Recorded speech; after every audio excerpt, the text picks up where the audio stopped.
जुन्नर तालुक्यातील बनकर फाटा येथील आत्महत्याग्रस्त शेतकरी दशरथ लक्ष्मण केदारी यांनी पंतप्रधान नरेंद्र मोदी यांच्या वाढदिवसाच्या दिवशी त्यांना वाढदिवसाच्या शुभेच्छा देत पत्र लिहून कर्जबाजाराला कंटाळून आत्महत्या केली।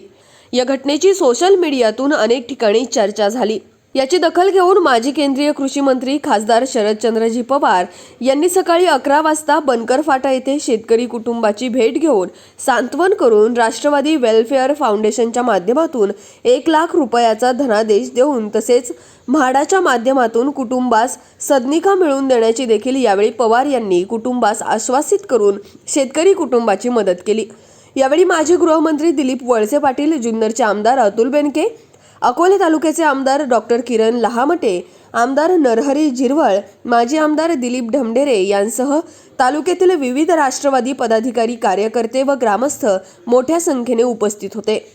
आणि सर्व त्याच्यावरती दोनच पिकांवरती खरं टमाटा आणि कांद्यावरती आपला आमचा जुन्नर तालुका फार मोठ्या प्रमाणात अवलंबून। कांद्याला पण असं लोकांचं फार नुकसान झालं। अति पावसामुळे कांदे भिजले।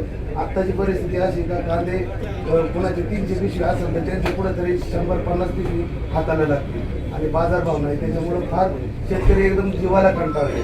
पतसंस्था आहेत किंवा कर्ज आहेत लोकांची देणे टाळायचे, पतसंस्थेची घेतलेली कर्ज आहे आणि मजुरीचे तर 500, 600, 700 रुपये म्हणून त्याची बाजारभावाने मजूर आणावं लागतं आणि मजूर पण मिळत नाही आणि रोजच्या रोज पैसे द्यावे लागतात। तर ज्या पटीने शेतकऱ्याला इन्कम पाहिजे किंवा नाहीच येतो किंवा शेतकरी मजुरांना सुद्धा पैसे